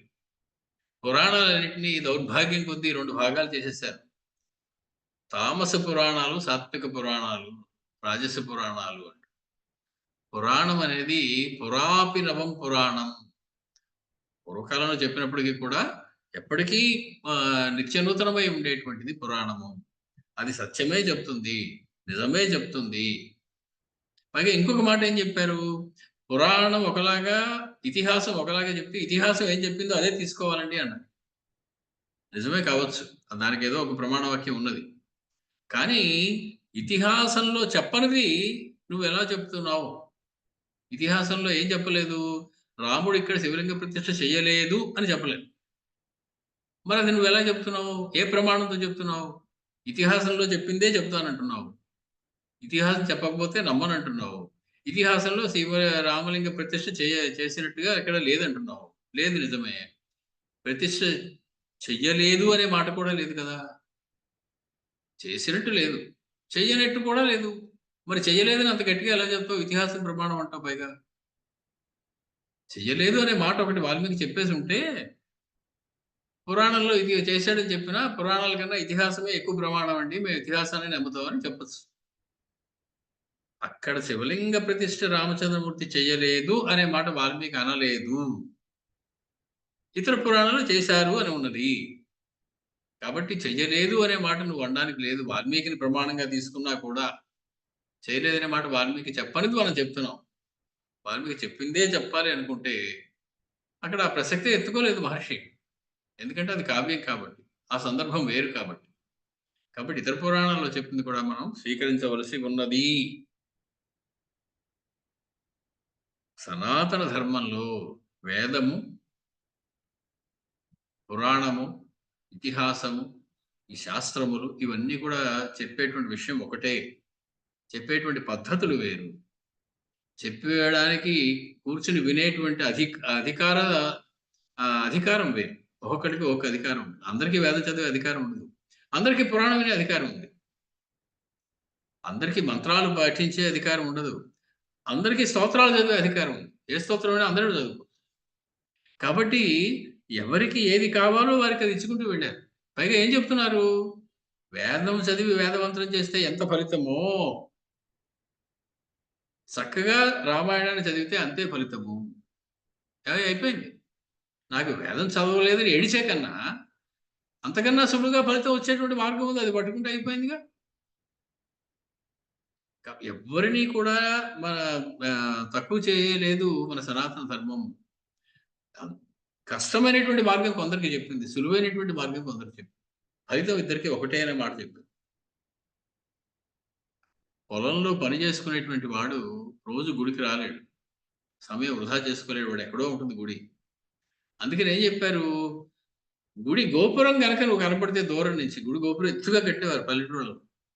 పొలంలో ఎవ్వడు పని చేసుకున్నా ఒకసారి గుడి గోపురం చేసి పెట్టి నమస్కారం చేసుకుంటే, నువ్వు స్నానం సంధ్యావందనం చేసుకొని పట్టుబట్టు కట్టుకొని వచ్చి అక్కడ అభిషేకం చేస్తే నీకెంత ఫలితం వచ్చిందో, వాడికి అదే ఫలితం వచ్చేసింది. నీకన్నా సులువుగా వచ్చేసింది. దేని గురించి ఇంకా మనం కంప్లైంట్ చేయాలి? ఇది సనాతన ధర్మం యొక్క అత్యద్భుతమైనటువంటి ప్రణాళిక. మానవులందరికీ సమానమైనటువంటి పుణ్యం రావాలి. అందరికీ సమానమైనటువంటి మోక్షం రావాలి. అదే ఈ అర్హత ఉన్నవాడు పట్టుబట్టు కట్టుకొని వచ్చి శివుడికి అభిషేకం గర్భగుడిలోకెళ్ళి అభిషేకం చేసే అర్హత ఉన్నవాడు అది మానేసి, వాడు చేస్తున్నాడు కాబట్టి నేను కూడా పొలంలో నుంచొని దండం పెడతానంటే వాడికి ఏమీ ఫలితం రాదు. నువ్వు కష్టపడవలసిందే. నువ్వు తెల్లవారుజామున లేవవలసిందే. నువ్వు తలస్నానం చేయవలసిందే. పట్టుబట్ట కట్టుకోవలసిందే. నిత్యకర్మ పూర్తి చేసుకుంటేనే నీకు గర్భగుడిలోకి ప్రవేశం. ఆ తర్వాత నువ్వే అభిషేకం చేయవలసిందే. లేదంటే ఈ కాళ్ళు లాగేస్తున్నాయండి, నమ్మక జమకాలు రోజు ఎక్కడ చదవనండి, కంఠశోష పెట్టుకుని చదవవలసిందే. లేకపోతే అవుట్. నీకు వేరే దారి లేదు. కాబట్టి అక్కడ పరమాత్మ అయినటువంటి రామచంద్రమూర్తి శివలింగాన్ని ప్రతిష్ఠ చేశారా లేదా అనేటువంటి పోనీ ప్రతిష్ఠ చేశారని కొంతమంది నమ్ముతున్నారండి.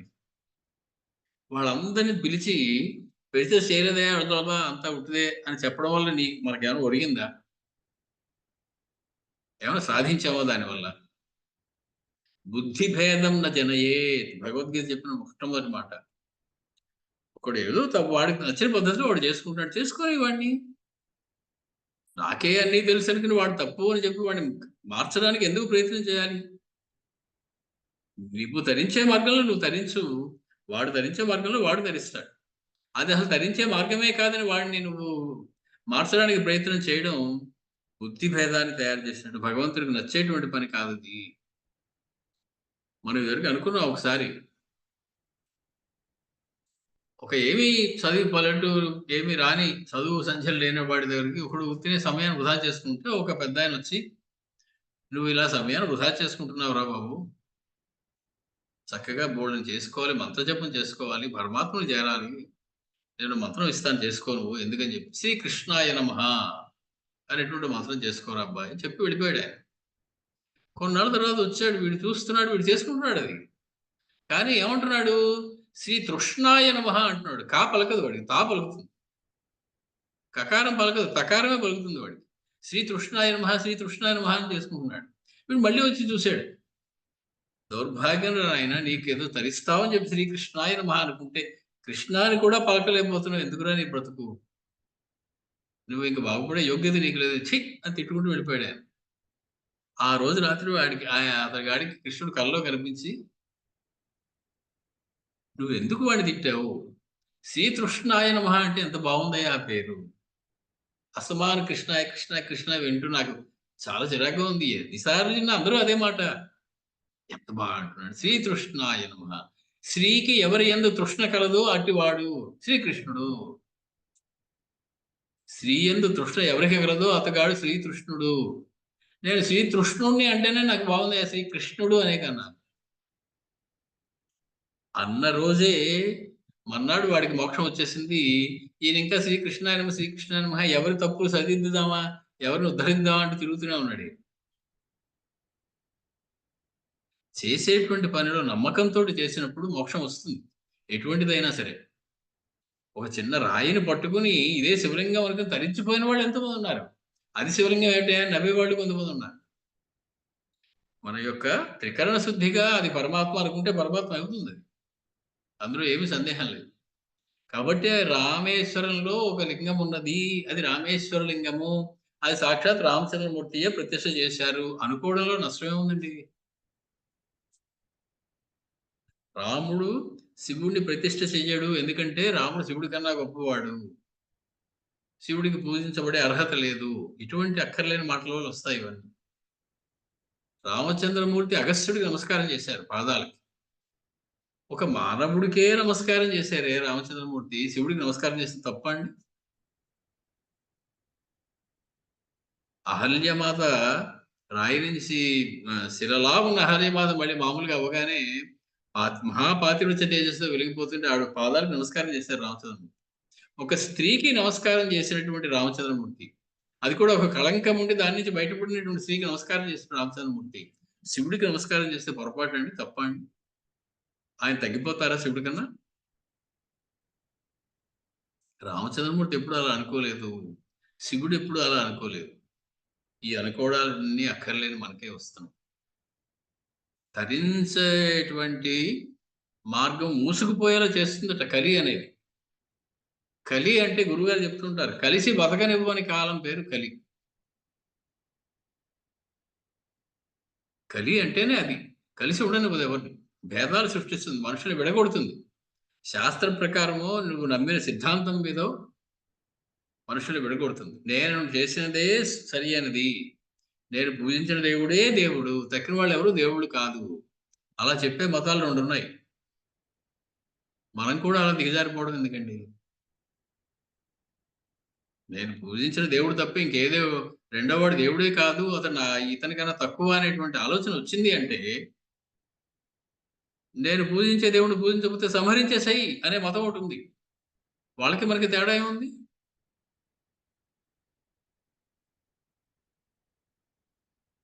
కాబట్టి ఇంత చెప్పుకోవాల్సిన అవసరం రాకూడదు మామూలుగా. కానీ మనకి యుద్ధకాండలో ఆహ్, ఆహ్,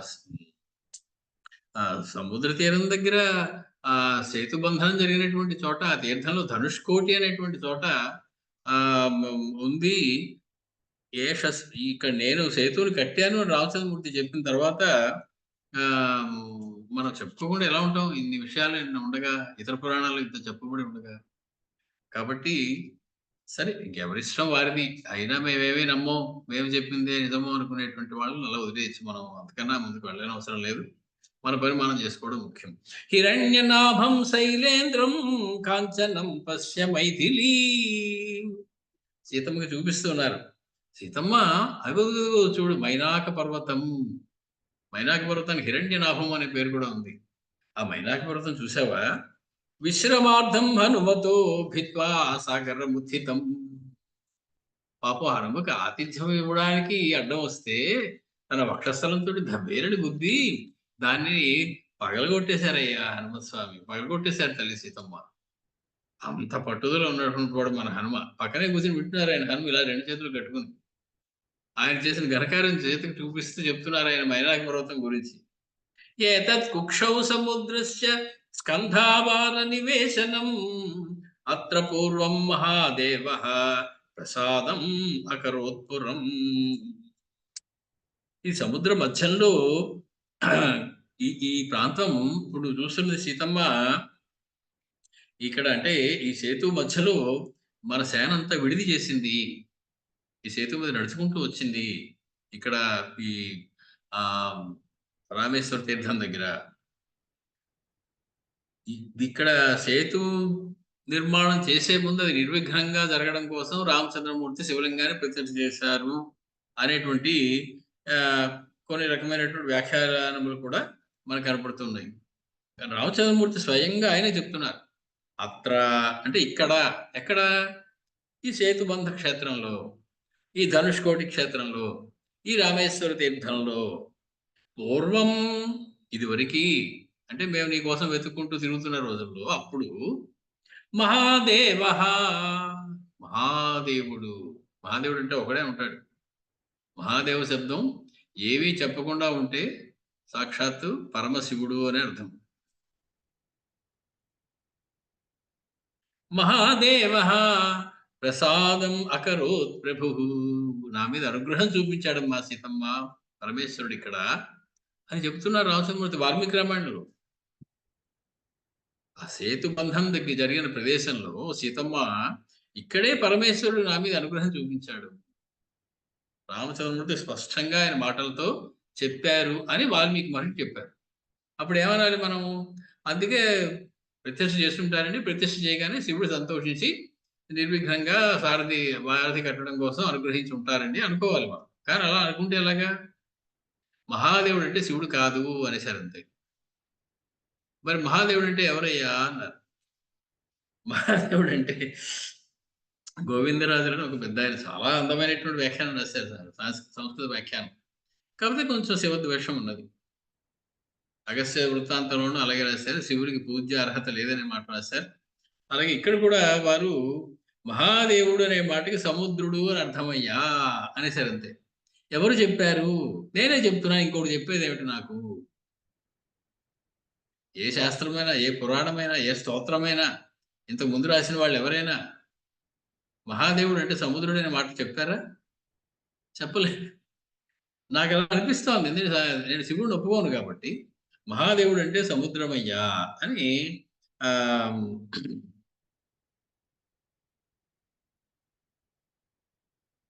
కానీ ఆయన కారణాలు ఏమో చూపించారు. శివుడు అనే మాట చెప్పడం ఇష్టం లేక రాముడిని శివుడు అనుగ్రహించాడు అంటే విష్ణు భక్తులందరికీ అవమానం. మా దేవుడిని శివుడు అనుగ్రహించడం ఏమిటి? ఇక శివభక్తుల్ని మా దేవుడు అనుగ్రహిస్తాడు కావలిస్తే అని చెప్పి ఆయన మహాదేవ శబ్దానికి శివుడు అనేటువంటి మాట విషయం చెప్పలేదు అనేటువంటి వ్యవహారం ఉండదు. ఇంకా కొందరు అతి తెలివితో ఏం చేశారు? అత్ర పూర్వం మహాదేవ ప్రసాదం అకరోత్ ప్రభు అని రామచంద్రుడు చెప్పిన మాటని అబ్బే ఇదంతా ప్రక్షిప్తం అండి, ఎవరు రాసేశారు, ఇది శివభక్తులు ఎవరో జడ్జ్ చేశారు. అసలు వాల్మీకి రాయలేదండి అని పెట్టేశారు. మొత్తం ఇంతవరకు ఉన్న రామాయణ ప్రతులు అన్నిటిలోనూ ఉంది ఈ శ్లోకం. ప్రక్షిప్తము అన్న మాట అన్నది అతి తెలివి ఉన్నటువంటి కొందరు మనుషులు మాత్రమే. అంటే దీనికి సరైనటువంటి అర్థం చెప్పలేక, మహాదేవుడు అంటే శివుడు అనవలసి వస్తుంది కాబట్టి, రాముడు శివుడి యొక్క అనుగ్రహాన్ని పొందాను నేను సీతమ్మ అని చెబితే నచ్చక, అసలు ఈ శ్లోకమే ప్రక్షిప్తం అండి, తీసేయండి దీన్ని, గొడవ లేదు అని చెప్పి దాన్ని ప్రక్షిప్తం అని తీసేసినటువంటి మేధావులు కొంతమంది ఉన్నారు. ఎందుకంటే మనం ఒక కావ్యాన్ని చదువుకునేటప్పుడు దాని మీద శ్రద్ధతో చదవాలి. అందులో ఏముందో అది పూర్తిగా తెలుసుకోవాలి. అందులో లేనిది ఇంకెక్కడైనా ఉంటే దీనికి మనం సమన్వయం చేసుకొని చదువుకుంటూ వెళ్ళాలి. ఏతత్తు దృశ్యతే తీర్థం సాగరస్య మహాత్మనః. సీతమ్మతో చెప్తున్నారు రామచంద్రమూర్తి. ఇక్కడ తీర్థం చూసావా సీతమ్మ? ఇందాక చెప్పింది పోనీ ఆ ఆనంద రామాయణం, స్కాంద పురాణం అనుకోవచ్చు. వాల్మీకి రామాయణంలో చెప్తున్నారు రామచంద్రమూర్తి సీతమ్మతో. ఏతత్తు దృశ్యతే తీర్థం సాగరస్య మహాత్మనః సేతుబంధ ఇతి ఖ్యాతం త్రైలోక్యేన స పూజితం. ముల్లోకాల చేత పూజించబడేటువంటి సేతుబంధ తీర్థం ఇది సీతమ్మ అని చెప్పి రామచంద్రమూర్తి చెప్తూ ఉన్నారు. అంతేకాదట, ఆ తీర్థం ఏతత్ పవిత్రం పరమం మహాపాతక నాశనం అత్ర రాక్షసరాజో అయం ఆజగామ విభీషణ. మేము ఇక్కడ విడిది చేసినప్పుడే విభీషణుడు శరణాగతి కోసం వచ్చాడు సీతమ్మ అని చెప్పి రామచంద్రమూర్తి చెప్తూ ఉన్నారు ఆ సేతుబంధ తీర్థం గురించి. అది పరమమైనది, పవిత్రమైనది, మహాపాతక నాశనాన్ని చేసేది అని. ఇంకొంచెం ముందుకు వెళ్తున్నారు, రామచంద్రమూర్తి చూపిస్తున్నారు.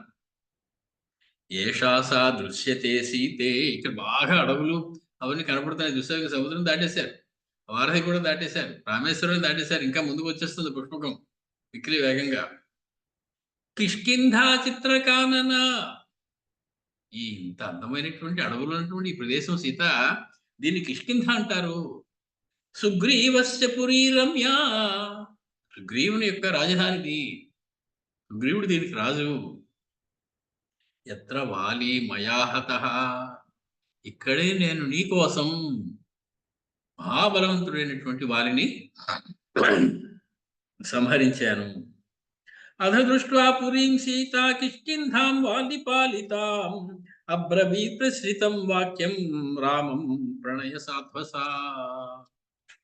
పరమ కరుణామూర్తి సీతమ్మ తల్లి. రామచంద్రుడి కరుణ కంటే ఎక్కువ కరుణ ఆవిడ. అది వినగానే సీతమ్మ పులకరించిపోయింది. నా కోసం ప్రాణాలకు కూడా త్యాగం చేసి వచ్చేసిన వానరులందరూ ఇక్కడి నుంచి వచ్చారా? ఈ కిష్కింధవారా? రామచంద్ర, నువ్వు వినయంగా రామచంద్రుడితోటి ఓ మాట చెప్పు, అడుగుతాను. ఒక చిన్న కోరిక తీరుస్తావా? చెప్పు అన్నాడు ఆయన. సుగ్రీవ ప్రియ భార్యాభి తారా ప్రముఖతో నృపా అన్యేషాం వానరేంద్రాణం స్థిభిః పరివృతాహ్యహం గంతుమిచ్చే సహాయోధ్యాం రాజధానీం త్వయా సహా. మనం కిష్కింద పైనుంచి వెళ్ళిపోతున్నాం. కిందన మన కోసం అంత కష్టపడినటువంటి సుగ్రీవుడి భార్య రుమాదేవి, తారాదేవి ఇద్దరు అక్కడ ఉన్నారు. మన కోసం యుద్ధం చేసిన వానరులందరూ ఆకాశ మార్గంలో వెళ్ళిపోతున్నాం పైనుంచి. వాళ్ళ భార్యలందరూ కింద ఉన్నారు పాపం. ఇలా పైకి చూస్తూ ఉంటుంటారు మనం పుష్పకేసి. వాళ్ళందరినీ వదిలేసి వెళ్ళిపోవడం న్యాయమా రామచంద్ర? వాళ్ళని కూడా తీసుకెళ్తే బాగుంటుంది కదా. అడిగితే గాని రామచంద్రమూర్తి ఎక్కనివ్వలేదు పుష్పకాన్ని. మహాప్రభు మమ్మల్ని తీసుకెళ్ళి అడిగితే గాని ఏమీ అడగలేదు వాళ్ళెవరు. వాళ్ళ మానవుడు వాళ్ళకి ఇష్టంలో ఉన్నారు. సీతమ్మ తల్లి దయ అది. రామచంద్ర దయకి సీతమ్మ తల్లి దయకి తేడా. ఆవిడ అంటుంది, గంతుమిచ్చే సహాయోధ్యాం రాజధానీం త్వయా సహా. వాళ్ళందరితో కూడా వెళ్ళాలి. వాళ్ళు ఒక్కళ్ళు వస్తే ఏం బాగుంటుంది? భార్యలతో సహా రావాలి, మళ్ళీ మన ఆతిథ్యం స్వీకరించాలి. కాబట్టి వాళ్ళని కూడా ఎక్కించుకుంటే బాగుంటుంది కదా అంది సీతమ్మ తల్లి. ఏవ ముక్తోధ వైదేహ్య రాఘవ ప్రత్యువాచతాం ఏవమస్వితి కిష్కింధాం ప్రాప్య సంస్థాప్య రాఘవః విమానం ప్రేక్ష సుగ్రీవం వాక్యమేతదువాచ. ఒక్కసారి దిగు అన్నారు. పుష్పకం గడగడ చప్పుడు చేసుకుంటూ కిష్కింధా నగరంలో దిగిపోయింది. సుగ్రీవుడి కేసు చూసి రామచంద్రమూర్తి ఒక అందమైన మాట చెప్తున్నారు. బ్రూహి వానర శార్దూల సర్వాన్ వానర పుంగవాన్. ఇంకా పిల్లలు, యుద్ధ యోగ్యత లేని వాళ్ళు, యుద్ధం దగ్గర రాని వాళ్ళు, లేదా ముసలి ముతక అయిపోయినటువంటి వానరులు వెనకాల ఉండిపోయారు. వాళ్ళందరినీ కూడా రమ్మనవయ్యా.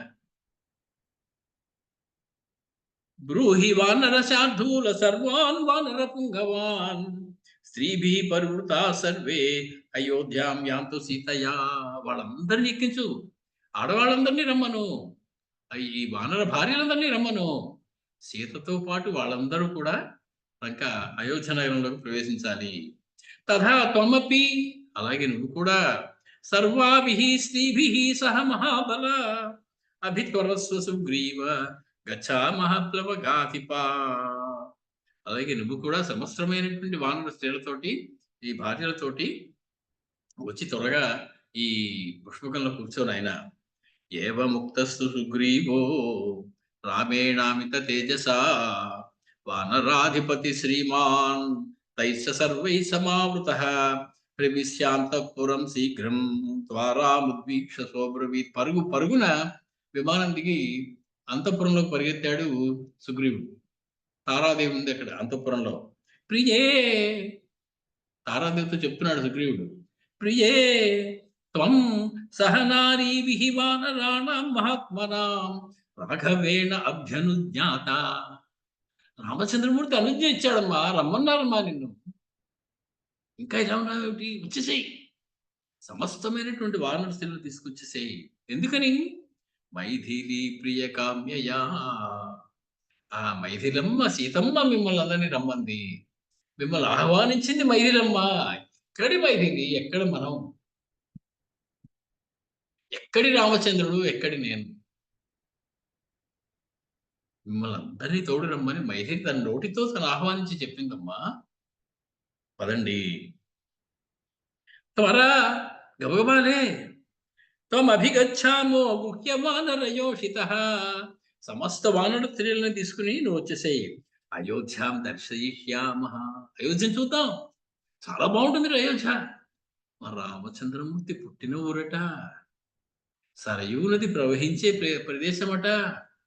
కాబట్టి సర్వా దశరథ స్త్రియ, రామచంద్రమూర్తి కన్న తల్లి దర్శనం చేసుకోబోతున్నాం మనందరం.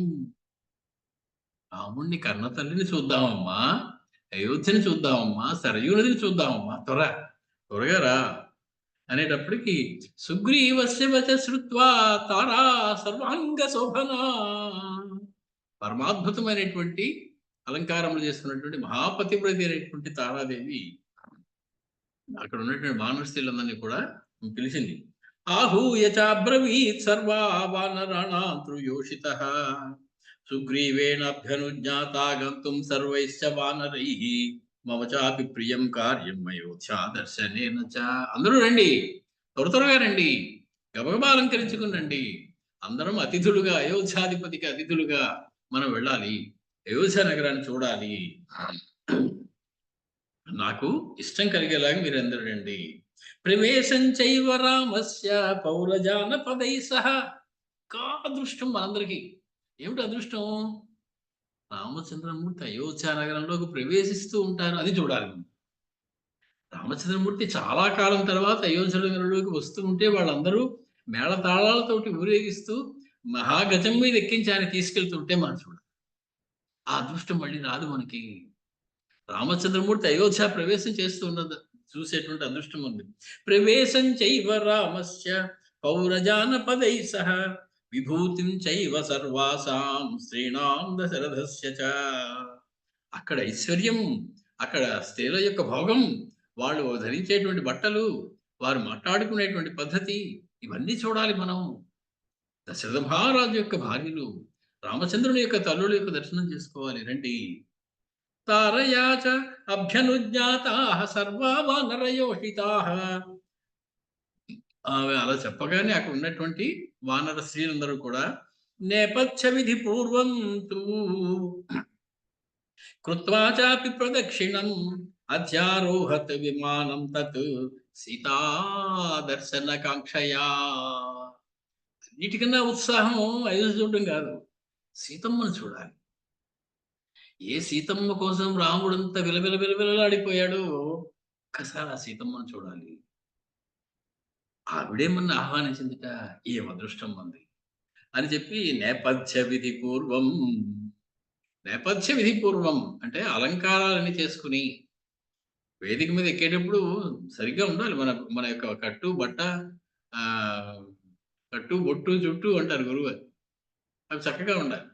అవన్నీ తయారు చేసుకొని వాళ్ళందరూ వచ్చేసారు. తాభిః సహోత్థితం శీఘ్రం విమానం ప్రేక్ష్య రాఘవః ఋష్యమీక సమీపే తు వైదేహిం పునరబ్రవీత్.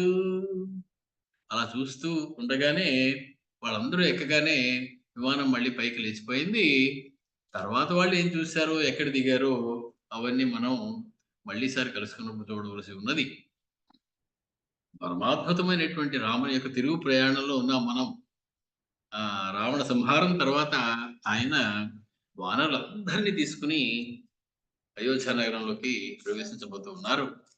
మంగళం కోసలేంద్రాయ మహనీయ గుణాత్మనే చక్రవర్తి తనూజాయ సార్వభౌమాయ మంగళం వేద వేదాంత వేద్యాయ మేఘశ్యామలమూర్తయే పుంసాం మోహన రూపాయ పుణ్యశ్లోకాయ మంగళం. మనం 123వ సరుకులో ఒక 37 శ్లోకాలు పూర్తి చేసుకున్నాం. స్వస్తి.